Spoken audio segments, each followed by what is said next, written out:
first and foremost, everybody wants to see Chris Letang back, but does a defenseman need to be traded in order for that to happen? I think so. Looking at the amount of money we're spending on defensemen and how many of them are locked up to next season, I think it's perfectly okay to ship one off. I'm not going to say a name quite yet, but it's okay to ship one off and maybe get a forward back, maybe get a draft pick or two back. Because you also forgot to mention Nathan Beaulieu, but that's okay. Because he's a free agent. Yeah, exactly. Because we have Mark Friedman floating around. We have young, again, minor league defensemen who could come up and play. We have Juuso Riikola, who's going to be a free agent again. I just think he's going to Europe, though. His time is done.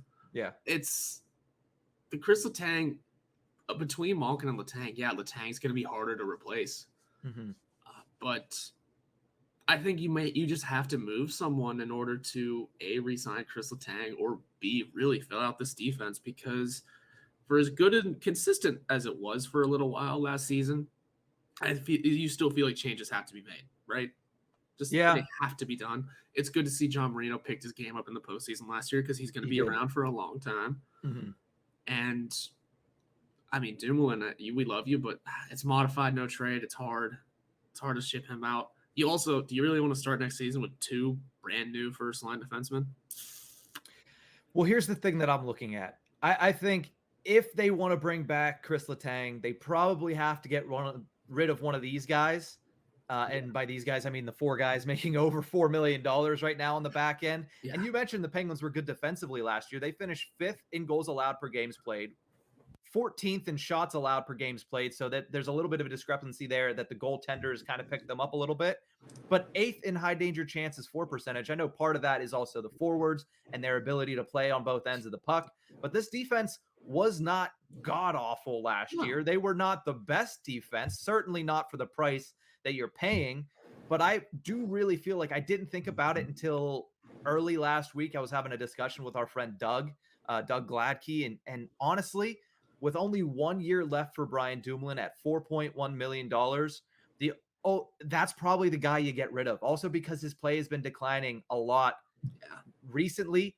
I think the Penguins missed him in the playoffs. Don't get me wrong. I think that it would have been huge if he played in the playoffs for them and did not have that MCL tear. But he's also coming off of that, which is going to make him harder to move specifically for the $4.1 million. So you would have to get a lowly team that's not expecting to do anything next year, i.e., the Coyotes, to eat that contract. And you're going to have to probably pay for that. And I'm not necessarily sure the Pittsburgh Penguins are ready to do that.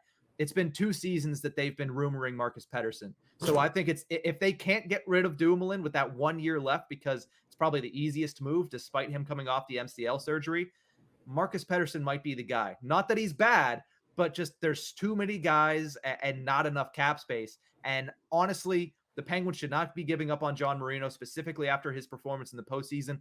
And even though Mike Matheson has 4 more years at almost $5 million, the highest cap hit of all 4 of these guys, he's your best guy back there right there. Yeah. He's your best puck mover. And if Letang does not come back, he is your number 1 power play defenseman. Which, honestly, there were some points during the playoffs, especially because we just kept giving up shorthanded breaks. I wanted to see it anyway.